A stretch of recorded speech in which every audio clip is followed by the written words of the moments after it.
Olá, aqui é o Eric novamente e no vídeo de hoje eu quero te ensinar 3 dicas, 3 ideias, 3 sacadas para você criar frases em inglês. Eu quero te ajudar a ganhar confiança, a eliminar esse medo de se comunicar, tirar aquela coisa de eu entendo bem, mas eu não consigo responder.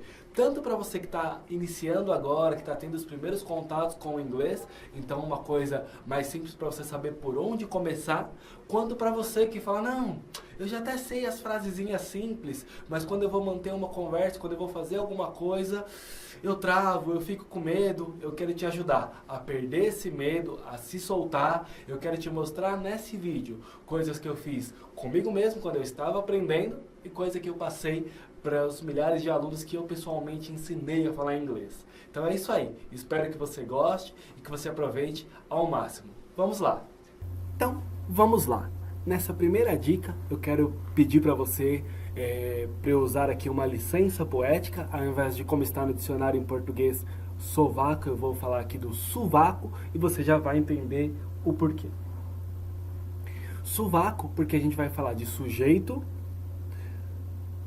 verbo e complemento. Não vamos aprofundar nisso, eu quero usar só aquilo que é do nosso dia a dia, aquilo que a gente já conhece das frases, e essa é uma forma simples de a gente montar uma frase em inglês, saber que a nossa frase está completa, que não vai ficar faltando sentido. Então eu vou dar exemplos práticos para vocês aí do sovaco. Vamos lá.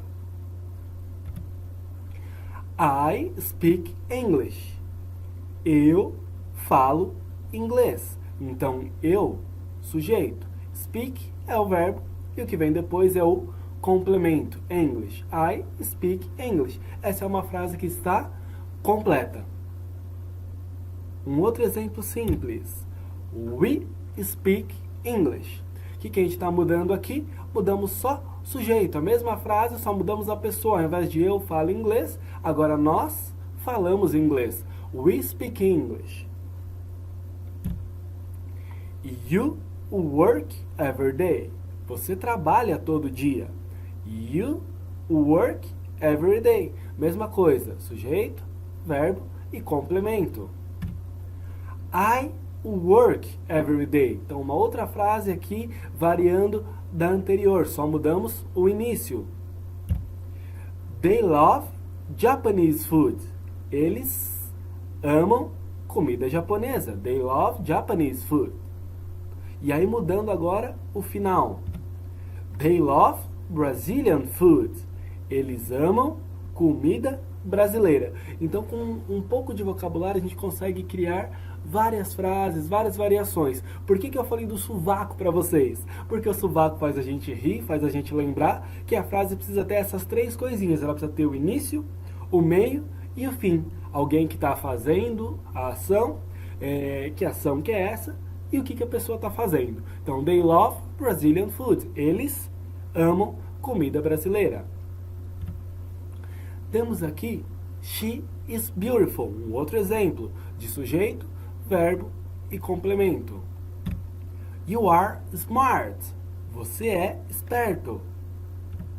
I'm always here. Eu estou sempre aqui. No português a gente pode colocar, estou sempre aqui. O sujeito ele está oculto. No inglês isso não acontece. O eu está aqui, a palavrinha I, indicando eu estou sempre aqui. Por isso que eu dei esse exemplo para vocês de sujeito, verbo e complemento. A única exceção disso é quando você está dando uma ordem. Por exemplo, stand up, levante, shut up, fique quieto. Aí a gente vai estar usando sem a necessidade do sujeito porque é uma ordem. Uma frase um pouquinho maior agora. I love you because you are special. Eu te amo porque você é especial. Se a gente prestar atenção aqui, é como se nós tivéssemos 2 frases. Ó. I love you, sujeito, verbo e complemento, uma ligação. Because you are special. Sujeito, verbo e complemento novamente. Então, bem simplesinho para a gente conseguir entendendo e criando pequenas frases no nosso dia a dia. E aí isso vai construindo a nossa confiança para a gente ir usando frases maiores e conteúdos maiores ainda. Deixa eu dar um exemplo para vocês também que acontece com ele e ela, he, she ou it, que é para coisas, animais ou objetos. Isso vai ficando cada vez mais automático. Então eu quero explicar, mas você vai vendo e depois você não precisa pensar nisso, porque isso vai saindo e vai soando automático. He drives very well. Ele dirige muito bem. Então aqui tem um Szinho no final do verbo. She is beautiful. Como que eu faço pergunta agora? Então, para esse verbo aqui, o is, o am e o are, eles são verbos fortes. Então, a gente só muda ele de lugar. She is beautiful. Como eu faço isso numa pergunta? Is she beautiful? Só inverti a ordem. Ela é bonita. Ela é bonita? She is beautiful. Is she beautiful? I'm always here. Esse é o outro verbo que eu dei de exemplo para vocês, o am. Estou sempre aqui. Como que eu transformo isso numa pergunta? Am I always here? Então só pego o verbo e começo lá no comecinho da frase. Am I always here? Estou sempre aqui. You are smart. Are, o outro verbo que eu dei exemplo para vocês de um verbo forte. Are you smart? Você é esperto? Então, só colocando ele lá no começo da frase, a gente já consegue compreender e entender que é uma pergunta. Mas o mais importante é a nossa entonação. You are smart. Are you smart? They love Brazilian food.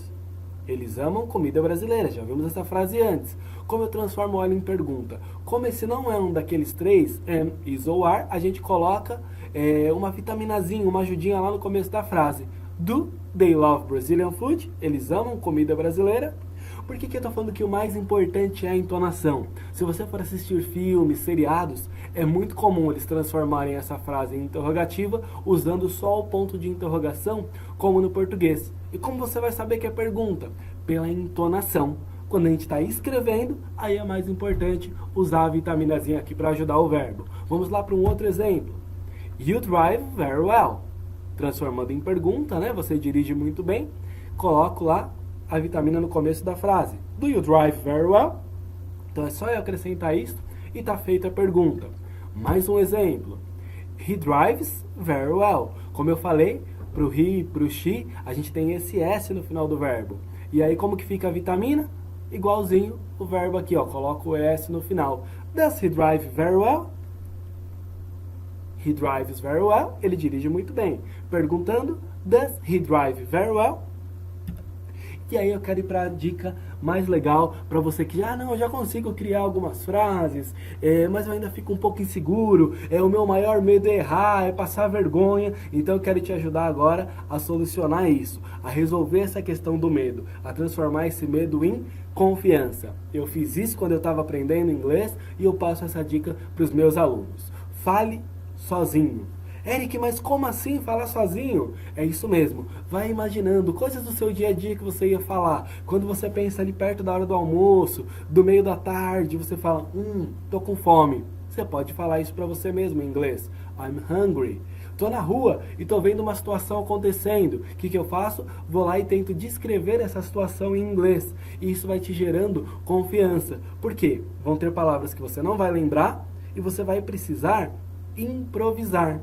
Você vai ter que usar uma frase, 2 frases a mais, só por causa de uma palavra que você não lembrou. Mas como você está falando contigo mesmo, sem problema. E aí o que você pode fazer depois? Ir lá e pesquisar essa palavra que você não lembrou. E isso vai construindo o seu processo de memorização, vai te ajudando a guardar esse vocabulário, vai te ajudando a colocar o inglês no seu dia a dia. Não vai fazer isso 24 horas por dia, eu vou pensar em inglês, porque isso é cansativo no início.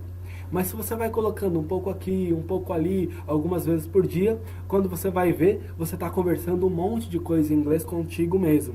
E aí você vai construindo, vai ganhando essa confiança, além de aumentar o seu vocabulário. Eu quero passar uma outra dica também nesta linha. Para você que é mulher, está acostumado. My dear diary, meu querido diário.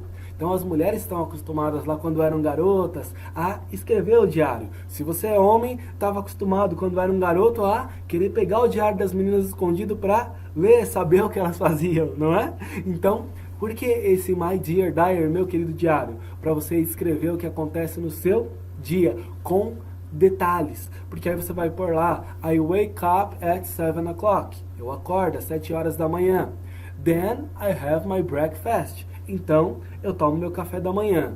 For my breakfast, I used to eat bread and milk. Para o meu café da manhã eu costumo comer pão e tomar leite. Porque aí você vai tendo essas dúvidas, vai usando na prática, vai surgindo a dúvida de o que colocar aqui, o que colocar ali, e aí você vai sanando essas dúvidas e isso vai te dando confiança, vai aumentando o seu vocabulário.